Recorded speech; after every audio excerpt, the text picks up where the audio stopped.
Okay, well, we're going to jump in then and just go ahead and start the party, and then I'll catch anybody up who joins us. My name is Dr. Megan Hudson. I am a professor in the College of Natural and Health Sciences. By day and by night, I'm a mom, and I am also a physician assistant. So I've been a PA, and I practiced medicine for the last 15 years.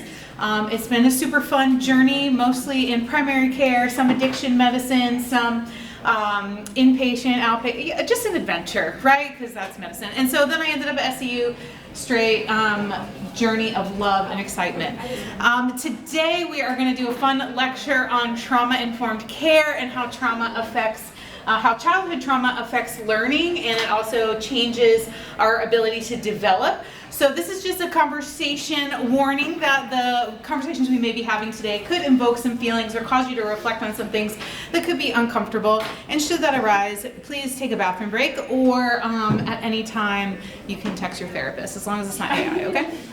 All right, so this is typically a 2-hour lecture that I give to med schools, and so we're going to condense it to 50 minutes today, okay? So that means we're going to go hyper speed, high speed, zero drag into trauma, okay? Right. All right, so instead of breaking up into groups, I'm just going to have you guys think about come on in, welcome to the party. Wait, I have presents for you. You do? Yes. They're not super exciting. I love it though.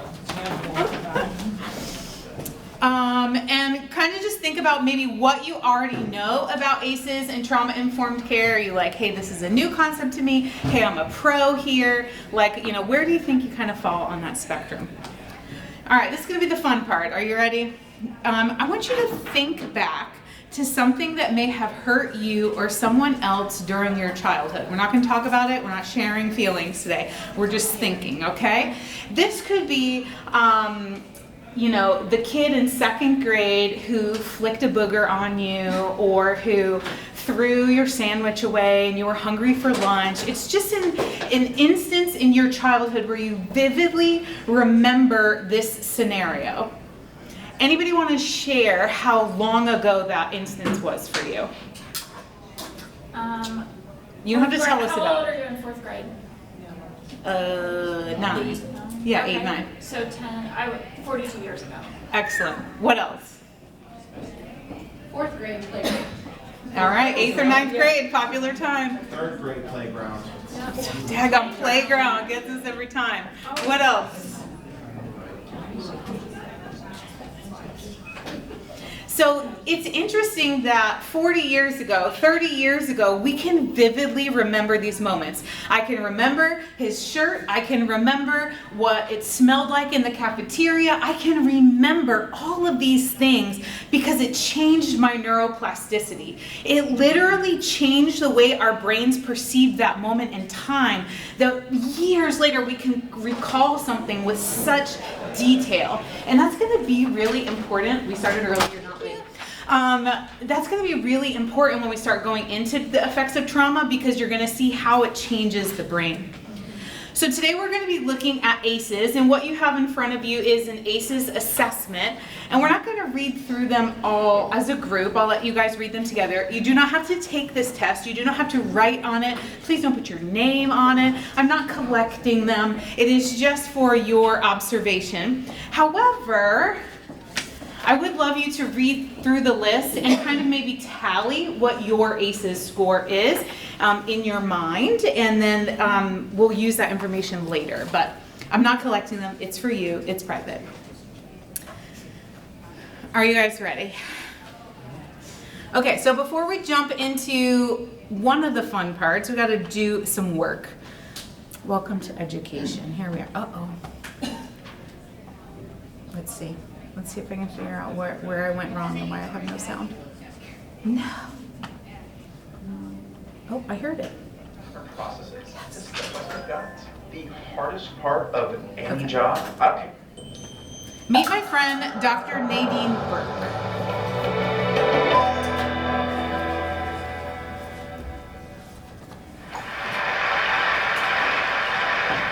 In the mid-90s, the CDC and Kaiser Permanente discovered an exposure that dramatically increased the risk for 7 out of 10 of the leading causes of death in the United States. In high doses, it affects brain development, the immune system, hormonal systems, and even the way our DNA is read and transcribed. Folks who are exposed in very high doses have triple the lifetime risk of heart disease and lung cancer, and a 20-year difference in life expectancy. And yet doctors today are not trained in routine screening or treatment. Now, the exposure I'm talking about is not a pesticide or packaging chemical. It's childhood trauma. Okay, what kind of trauma am I talking about here? I'm not talking about failing a test or losing a basketball game. I am talking about threats that are so severe or pervasive that they literally get under our skin and change our physiology. Things like abuse or neglect, or growing up with a parent who struggles with mental illness or substance dependence. Now, for a long time, I viewed these things in the way I was trained to view them. Either as a social problem, refer to social services, or as a mental health problem, refer to mental health services. And then something happened to make me rethink my entire approach. When I finished my residency, I wanted to go someplace where I felt really needed, someplace where I could make a difference. So I came to work for California Pacific Medical Center, one of the best private hospitals in Northern California. And together, we opened a clinic in Bayview, Hunters Point, one of the poorest, most underserved neighborhoods in San Francisco.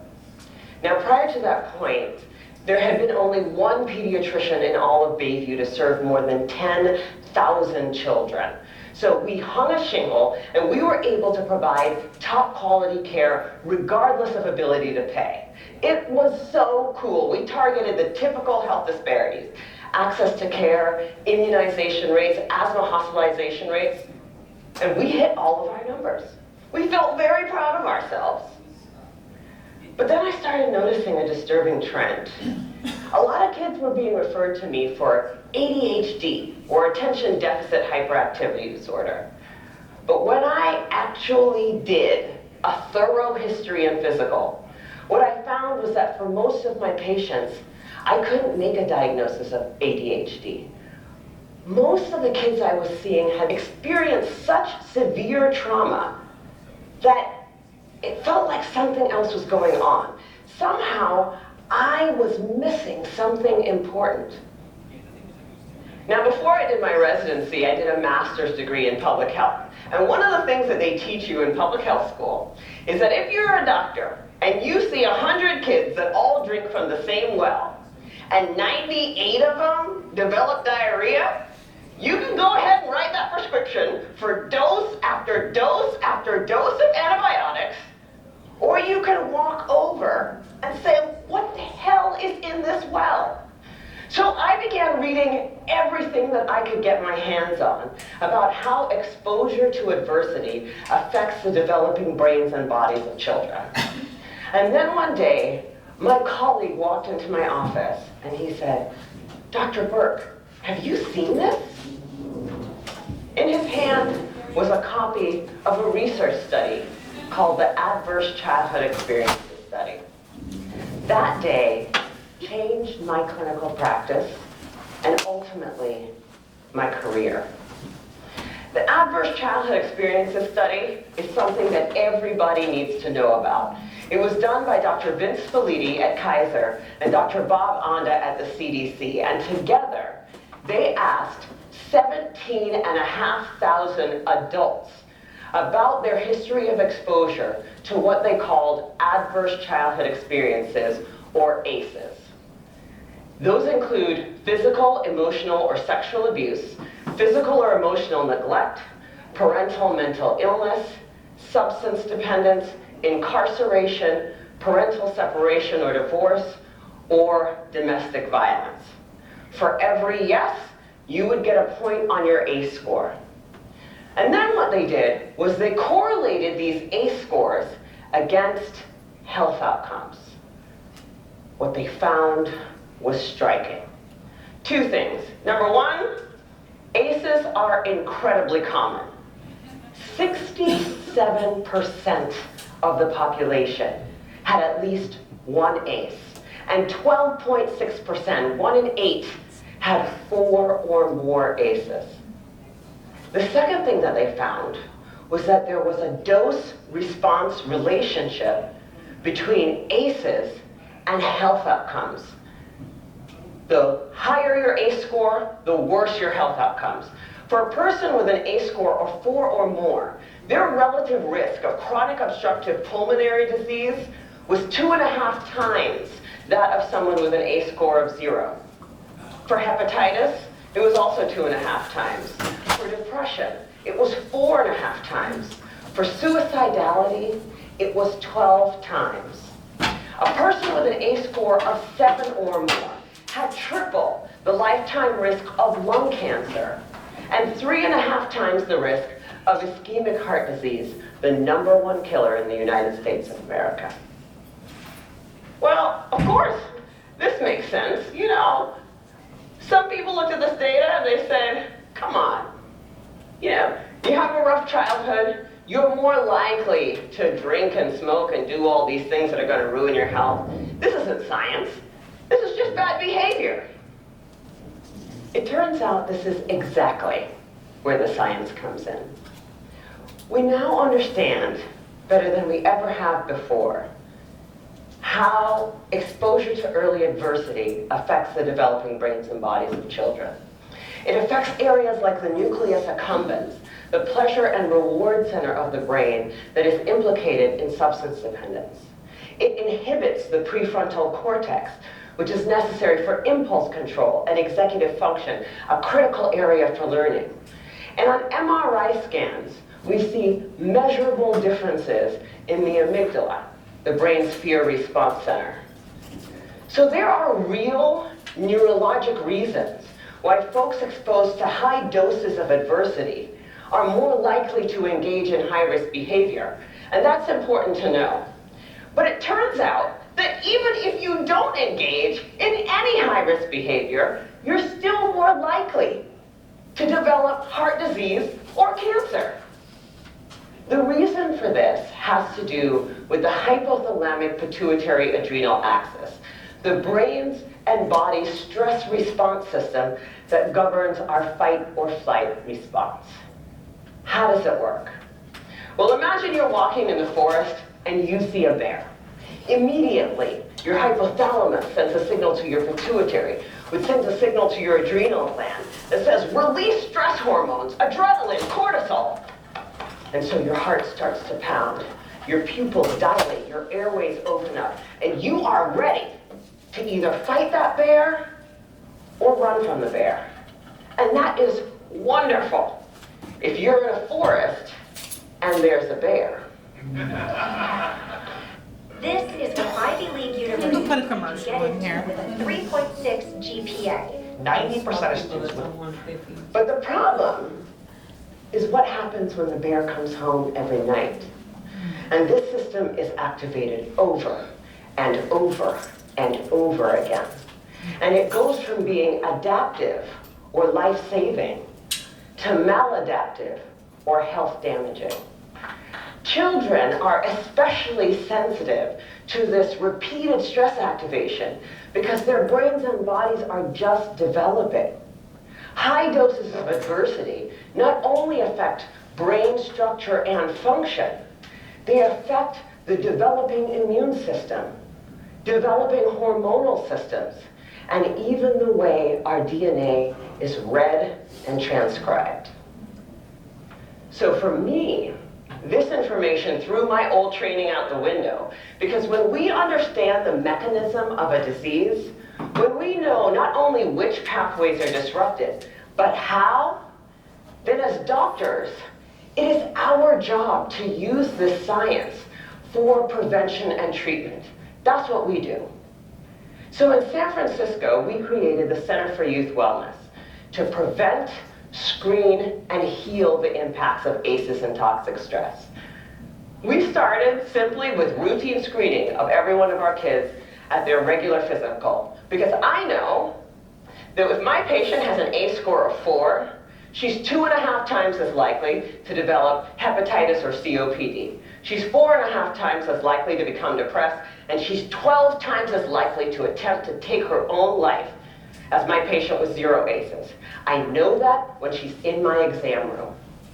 For our patients who do screen positive, we have a multidisciplinary treatment team that works to reduce the dose of adversity and treat symptoms using best practices, including home visits, care coordination, mental health care, nutrition, holistic interventions, and yes, medication when necessary. But we also educate parents about the impact of ACEs and toxic stress the same way you would for covering electrical outlets or lead poisoning. And we tailor the care of our asthmatics and our diabetics in a way that recognizes that they may need more aggressive treatment given the changes to their hormonal and immune systems.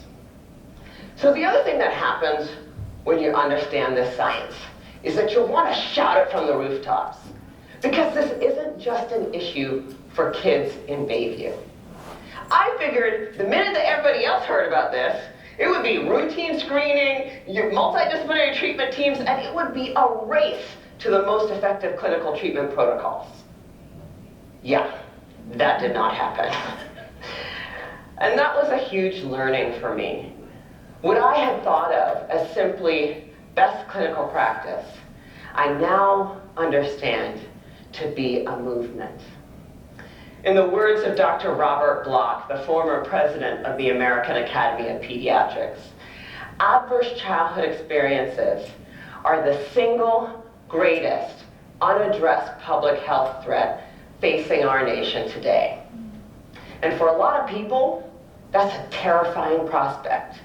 The scope and scale of the problem seems so large that it feels overwhelming to think about how we might approach it. But for me, that's actually where the hope lies. Because when we have the right framework, when we recognize this to be a public health crisis, then we can begin to use the right toolkit to come up with solutions. From tobacco to lead poisoning to HIV/AIDS, the United States actually has quite a strong track record with addressing public health problems. But replicating those successes with ACEs and toxic stress is going to take determination and commitment.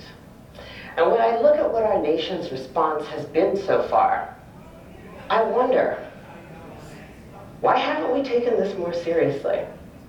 You know, at first, I thought that we marginalized the issue because it doesn't apply to us, right? That's an issue for those kids in those neighborhoods, which is weird because the data doesn't bear that out. The original ACEs study was done in a population that was 70% Caucasian, 70% college educated. Imagine being able to build an app with your name on it, just by thinking about it. Meet Base 44. But then, the more I talk to folks, I'm beginning to think that maybe I had it completely backwards. If I were to ask, how many people in this room grew up with a family member who suffered from mental illness? I bet a few hands would go up. And then if I were to ask how many folks had a parent who maybe drank too much, or who really believed that if you spare the rod, you spoil the child, I bet a few more hands would go up. Even in this room, this is an issue that touches many of us. And I'm beginning to believe that we marginalize the issue because it does apply to us. Maybe it's easier to see in other zip codes because we don't want to look at it. We'd rather be sick. That's a word. Fortunately, scientific advances and, frankly, economic realities make that option less viable every day. The science is clear. Early adversity dramatically affects health across a lifetime. Today, we are beginning to understand how to interrupt the progression from early adversity to disease and early death.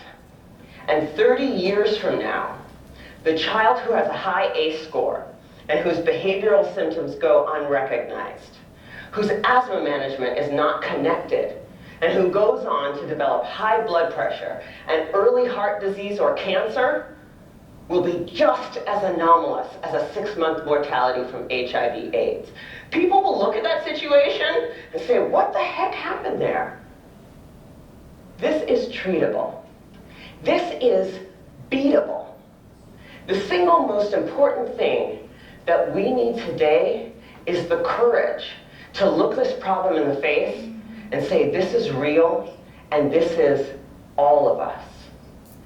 I believe that we are the movement. Thank you. I was like, do I play a 15-minute video in my 50-minute session? And yes, I do. Dr. Burke is awesome, and it's going to be great. All right, so now we're going to play a game. Oh, yeah. Who's excited?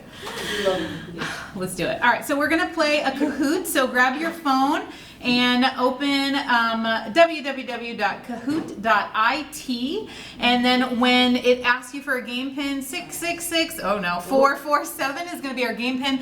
Come up with a fun name for yourself. You can be Yoga Pants 413. You can be I Love Chartwells. Whatever your name is can be completely anonymous in this. I know. No.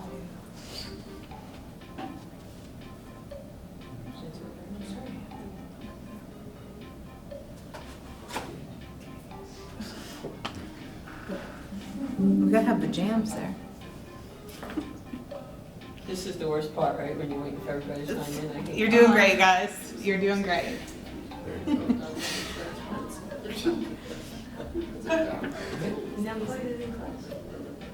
Oh, girl, you should be doing this in your gen ed classes. There's a player limit. There is? It should be. It should be. No. I play with a whole bunch of kids, so it's gotta be at least 50.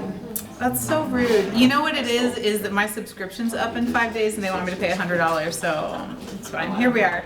All right, well then the 11 of you are going to represent our majority today, okay? So your answers are super important. Don't skip out. All right, are you guys ready? Ready. Fast fingers, here we go. Just kidding. Take your time. I feel like I know blank about how to treat trauma in patients. Tell me what you know about ACEs, childhood trauma. Do you know absolutely nothing? Your trauma has taught you well. You're making it up as you go, or you're probably going to change your major and specialize in psych. Where are you at?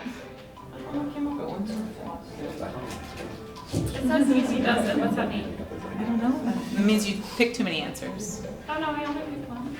Me too, mine's a bit too sweat. Yeah. It's probably the internet or something. Incorrect. Okay. Well, there's no incorrect or correct, but yes. So most of you are learning from your own experience, which is super common and super normal. And we actually see that in our students as well. They are their own expert to their experiences. They're like, well, my anxiety taught me this is how you deal with anxiety. Well, when you are your own God, you have a terrible God, right? So you have to put that rubric somewhere else, okay? So when we're assessing whatever need it is, we have to make sure we're measuring it against a standard. And so unfortunately, your trauma cannot be the basis of trauma because trauma is different. But I'm really here for the 3 of you who are gonna specialize in psych. Okay. Uh-oh. Next, here it is. Wow. Everyone else got 0? What's happening here? I don't know. Because it was set that the only right answer was that. Oh. So I'm so okay. Well, It's okay. we're having fun. Yeah. Here we go. Next question. Tell me about your mental health, okay? Is it always on point? Riding the struggle bus daily?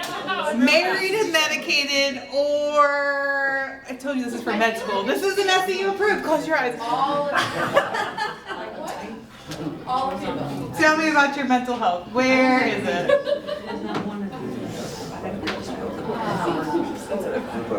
Yeah. So, sassy as well. Love it. Okay, so lots of people are riding the struggle bus. Also very normal. Your students are probably riding the struggle bus too, right? They're pretending that they're okay, but they're not. We see that a lot. And 2 people are very unmedicated. Maybe we can shift that a little bit if you're really struggling. Woo! Next question. So remember when I asked you to read your ACEs, what was your ACEs score? Remember, you're anonymous. I'm not going to show anybody. This is self-assessment. 0, 1, 2, 3, or more. Where were you at? I like yourself. You have a shirt.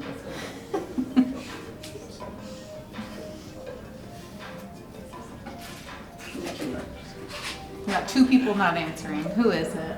Oh, there they are.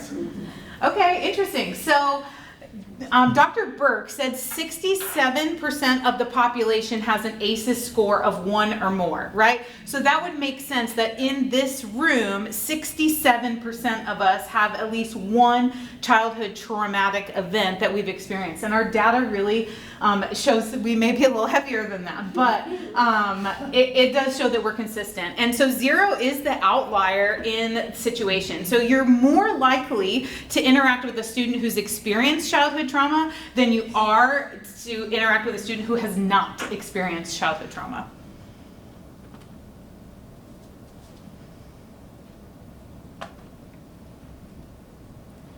When recommending a patient for support, so we'll say student in this case, so your student's stressed out, what are you going to recommend they do? Do they need to go to face-to-face care, or maybe they're going to go to health services and connect with somebody? Are you going to refer them to telehealth services, group counseling sessions, or maybe some non-traditional options like pets and paint and acupuncture or taking a walk? Wow, those were fast fingers. Okay, nice work. And why do you think that is? Why do you think you're recommending your students to go to health services for face-to-face? Good answer. Me too, that's what I was just Why do you think? send them over there and figure it out. Leave it to the professionals. Okay. Just do more comprehensive assessments, maybe. Beautiful. Ooh. Yeah, I got knocked off. Ooh. Okay, just kidding. When you are managing your mental health, are you going to face-to-face support, telehealth options, group counseling, or looking up supplemental options like pets, paint, and We mischief? should have food on there. Well, that would be supplemental. It's just select all that applies. Yeah. So this is interesting because even every time I do this lecture at med schools, PA schools, wherever, this is the data that we get. They always recommend face-to-face for their students, their patients, but then they never do it for themselves. That is because our insurance doesn't cover it for ourselves. Oh. Wah, wah. Where's that department? Health services for faculty? No, you can request a refund for your HSA. Wow. You can. Yeah, but then it's taxable. Okay, so we do see that a lot. Is everybody's recommendation is always this face-to-face option because we understand you're gonna get a better assessment. We understand that you're gonna understand your patient's needs better. Except we don't do that as a people group. And so unless somebody's kind of making us, AKA writing you a referral to see somebody, you're most often going to choose some type of supplemental support. So that can actually be like we'll call it a yellow flag. So if you have a student who's doing a lot of these supplemental things, it could almost be a cue that maybe there's something going on and they need you to kind of say, hey, I need you to go see Andy in health services because he's really good at assessing all your brain problems, right? And that way you're connecting them with the face-to-face support because that is the best place to start. And then kind of letting counseling say, you know, I really think you just need to take a walk and that's going to help clear your mind. It's going to give you some, you know, chemicals and everything's going to feel better. I didn't say what chemical because that's our next question. Are you ready? Mm-hmm. The most common chemical disruption in trauma, this is your science quiz of the day, is it serotonin, norepinephrine, dopamine, or GABA? What do you think trauma effects in the brain?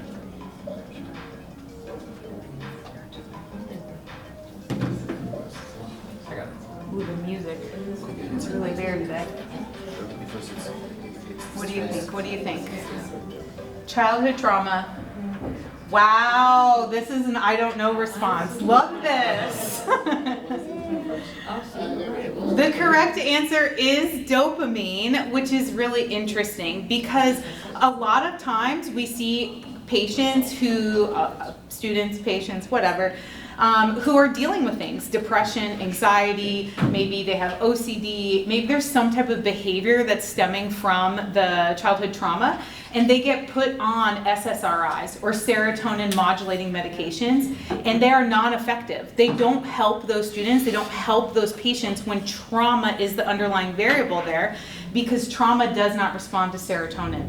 And so these people usually grow up to be in their 30s and 40s and have been on 4, 5, 8 different meds and nothing works. And it's because we're targeting the wrong neurotransmitter, right? And so really understanding what we're treating is a huge piece to helping our patients.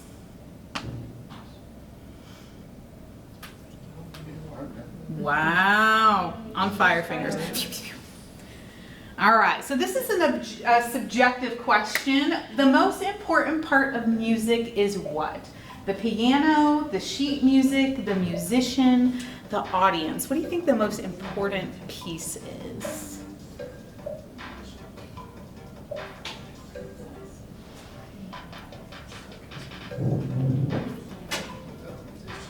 No, this isn't like an ink blot test. I'm not telling you about your childhood trauma based off of your answer.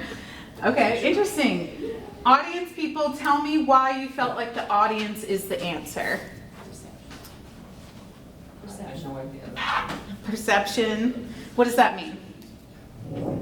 Like how that like whatever that music triggers, a memory, an emotion, how they receive the music is more important than the outgoing piece of it. Okay. What else? Music I said is the connection, like the connection of the musician and the audience, the connection. So the musician or the audience? The audience, but I was saying because they're connecting to the musician. Got it. Okay, cool. What else? We want instant gratification of how the public responds to us or the audience so that we feel Wow. empowered. I love the dopamine. Excellent. What else do you think? Anybody for the piano, the sheet music, the musician? Why are they important? They are important. Without the musician, there's no creation or decision. There's no music, right? You can have the piano and sheet music without that person. I think we always focus so much on what others have to say than focusing on what I have to care about me and my current state. It's you. Yeah. I think you are correct. Uh-oh, we're gonna have some winners here.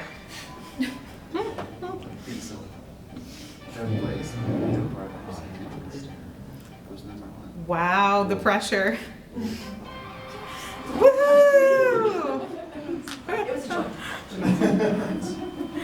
Okay. So that's just a fun way to kind of look at the information and dissect it together. All right, so we played our Kahoot. Oh man, it's listening to me again. So I'm gonna have you guys maybe turn to somebody next to you, break up for a second, and talk about what this kind of catchphrase means. Beauty is in the eye of the beholder. What does that mean? You have 2 minutes.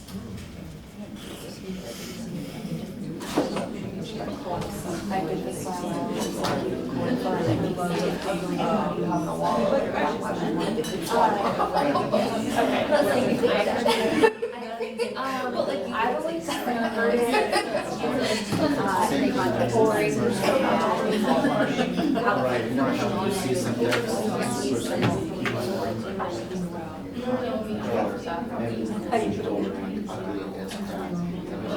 It goes to her, it was her. I judge it because. But it's like, yeah, it's subjective. How I experience it. We had like looked at space and like days after that sick, you just like don't even know what you look like all that. How I see it through my eyes. So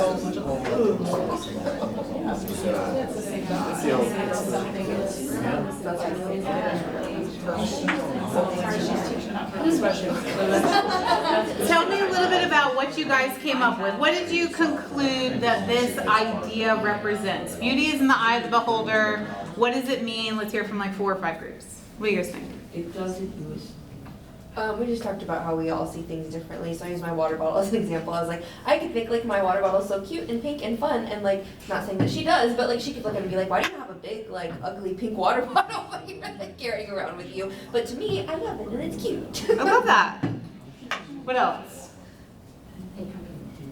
Yeah. Well, I just said that you become what you behold, so I just took it a little simpler and just said, you know, that could be beauty to you, that could be horrific, like whatever, like it's just. You took it to the next philosophical. level. Yeah, I like philosophical. that. I'm here for the philosophy. I know, we need to, yeah. All right, back row. What'd you come up with? In the eye of the beholder. I said that it means exactly what it says. Yep, there you go. The literal. All right, nursing. What'd you guys say? Perception. Perception. What does that mean? It means it's whatever the person thinks it is. So what is reality? Who are we? Yeah. It gets really deep, right? So this is actually a really important concept when we're talking about trauma, because trauma is in the eye of the beholder, right? And so if a student drowns in their bathtub, or if they drowned in their ocean, who had a more traumatic drowning? Can you repeat the question, because my neighbor was talking? Sorry. Put you under the bus.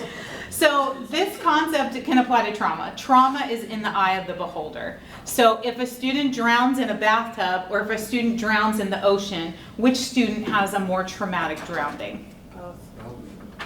Yeah, it doesn't matter where they drowned, they're both dead, right? And so the way that the trauma occurs is less meaningful than the outcome of the event. And so it doesn't matter if you had a family and, you know, maybe let's see, did you ever live with anyone who went to jail or prison, right? So let's say your dad went to prison for 6 months and he came home, he was a changed man, everything was fine.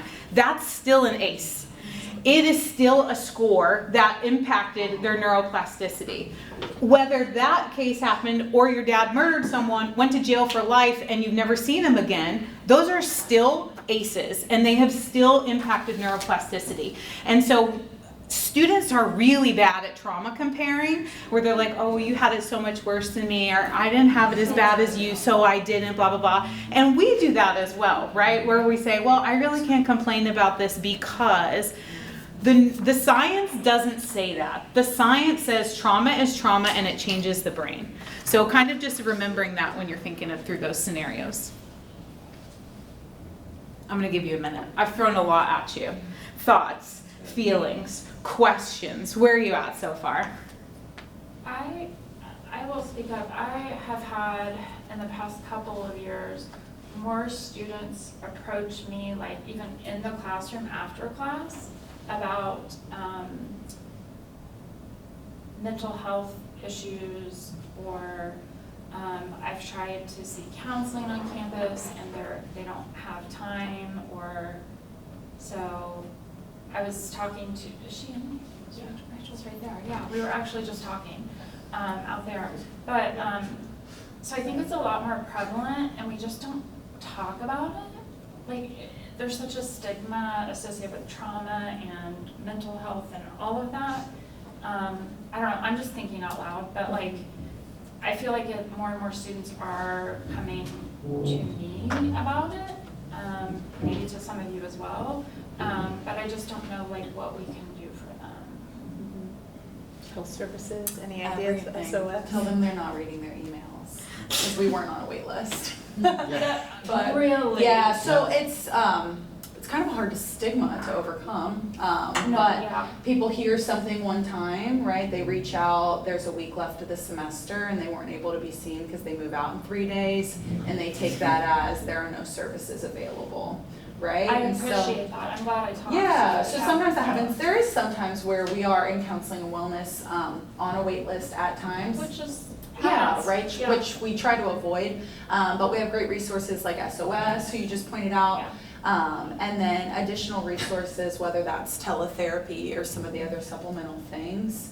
So my recommendation, you can, give yours as well, but would be to, like, you can even reach out to us directly and Yeah. make us aware of a student, because we can reach out to them and check in. That's what I've done We in can the rope past, in yeah. like housing and SOS, and we all try to work together, but oftentimes students are like, well, I heard one time that there's a wait list. I hear that from staff all the time. I'll be walking through Chartwells and they're like, on a wait list yet? Ha ha ha. And I'm like, no, we're not.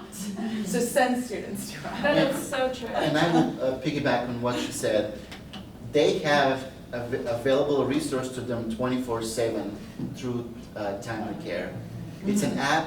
It's free. Someone can just literally at 3 o'clock in the morning get to talk to someone. The sad part is what you said initially is the part of it. They don't read their emails. They don't read them from their professors. They don't read them from you guys. They don't read them from anyone. Yeah, so. And as someone who is also teaching, I've seen students who use so-called traumatic experience to get out of stuff and not complete things on time because, oh, my roommate broke up with his girlfriend, that triggered some childhood trauma for me, can I have 2 weeks of extension? Well, no. Just the reality. But, yeah, so. So maybe what I want to answer in that question is the why. Like, why are we seeing it so much more in this generation than previous generations? Yes. Like, is it because of Instagram and TikTok? Like, what is it? What is the piece? And it's probably multifactorial. So there's lots of different things. But if we go back to the hierarchy of needs, okay? Developed nations are the ones you're gonna find in this top of the pyramid. You're not seeing a line for mental health counseling services in Uganda. Right. You're not seeing a line in Zimbabwe for emotional support and distress.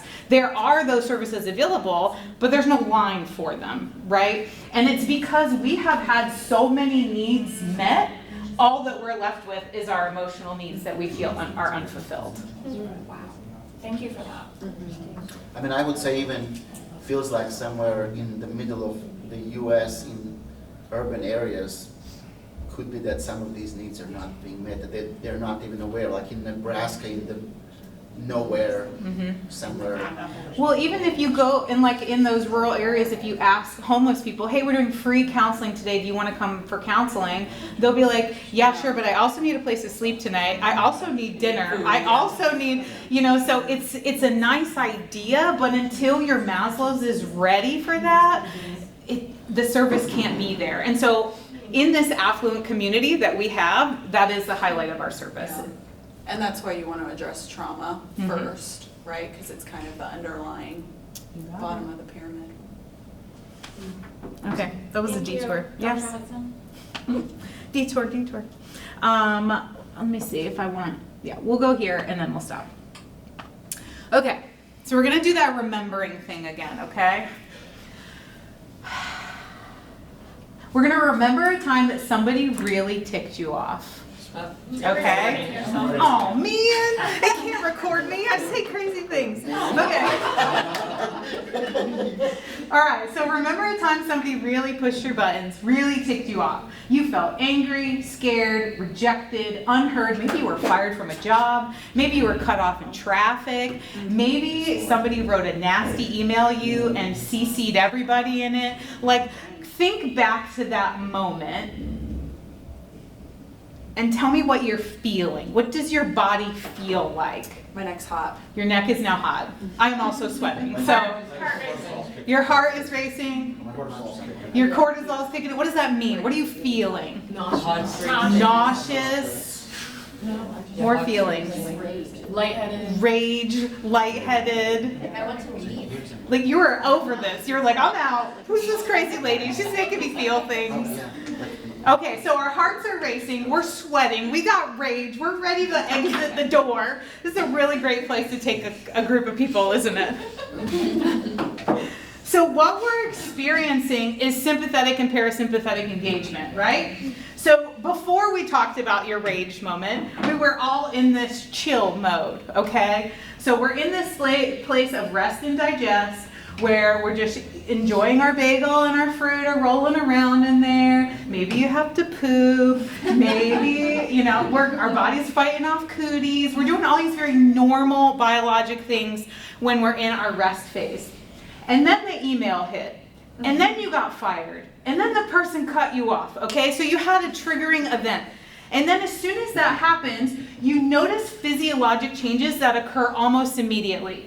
Your blood pressure changes, your heart rate changes, your body is changing its fuel availability. Is there a bear? Do we have to run? I got ATP over here, I got glycolysis ready to kick in.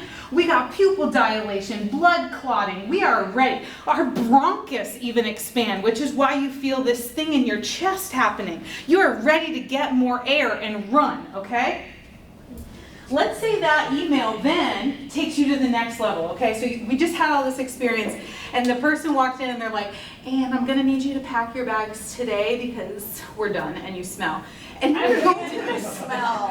Double whammy. You're going to this next level, right? And so now you're in this parasympathetic nervous response where you're almost disassociating from the experience. Like this really terrible thing is happening to you and you may not even be aware. Like you're just going through the motions now. And it feels helpless and you feel sad and numb or you are embarrassed, you're trapped. Like it's a terrible, terrible feeling to experience, right? In those moments, you're not digesting. We're not going to poop, okay? This is not the time to pop a squat and go to the bathroom. Our body is like, hold please, and it figures out where it needs energy, okay? And so a lot of these physiologic changes happen. And this is where Dr. Burke was talking about the crossover between the physiology and the psychology. Physically, people's bodies change when they have mental cognitive changes of neuroplasticity. Because this may be my pattern for calm to rage to calm. But if I have childhood trauma, my calm may not start in the green zone. I may start up here and then somebody do one little thing and I'm already in red, right?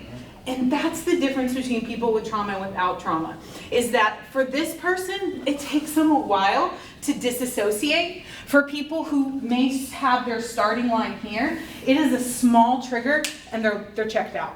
Yeah. I have how much time do we have? I don't know how. You're good. How much you have left to cover? Tell me what's Okay. up. So, can you tell all of us about changes in neuroplasticity? So if you are living in fight or flight, there's all this research, right? And that you can change that. And so will you talk to us about that, Dr. Hudson? Yes. So we have like 6 minutes left. And I'm going to do that because I do think it's really important. So this is the part of the lecture where people start feeling doomed. Okay? We've talked about ACEs, we've evaluated yours, we talked about how your body literally has physical changes. Patients with all these ACEs die sooner than patients who don't address their ACEs. And now you're like, great, well, glad I came to her lecture, right? So hang in there, it's not all lost. Okay, so are you doomed is the question. No. Thank you. So one of my favorite authors is C.S. Lewis. In fact, I named my child after him. And this is one of my favorite quotes. So think back to that music question I asked you as I read it. And it says, suppose you hear a cry for help from a man in danger. You'll probably feel two desires. One, a desire to give help, and the other, a desire to keep out of danger. But you will find inside you, in addition to these two impulses, a third thing, which tells you which impulse you ought to follow. Now, this thing that judges between two instincts, that decides which you should be encouraged, itself cannot be either of those two things, if that makes sense. You might as well say that a sheet of music which tells you at a given moment to play one note on the piano and not another is itself one of the notes on the keyboard. The law tells us the tune we play, our instincts, are merely just keys on the piano. So it's very Lewisy of him to go into all of that. What do you think that means? What is he telling you? I don't know. I'm being honest. Okay. There's something bigger than us that guides us. And what do we think that is? God.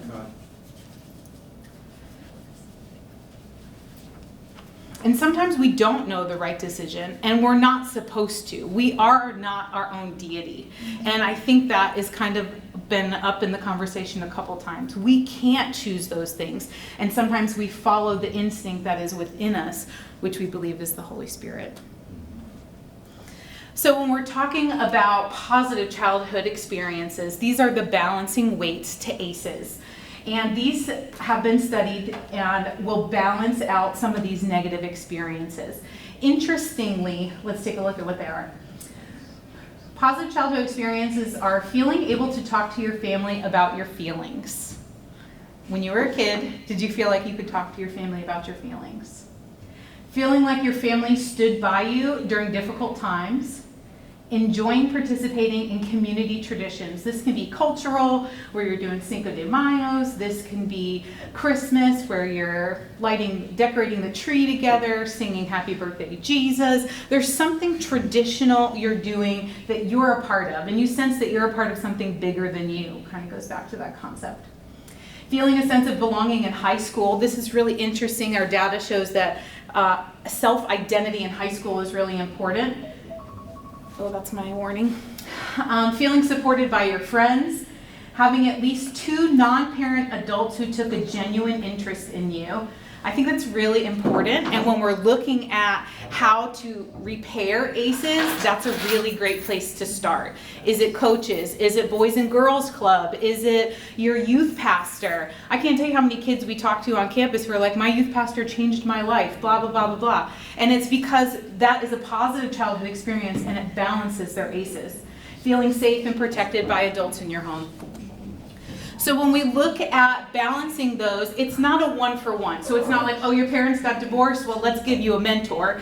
It's learning about changing the location of the fulcrum to create resiliency. Because those traumas will always be there. And so balancing the trauma and the positive experience is what we're working on, especially into adulthood. So it's moving the fulcrum to create resiliency and not necessarily giving them all those experiences.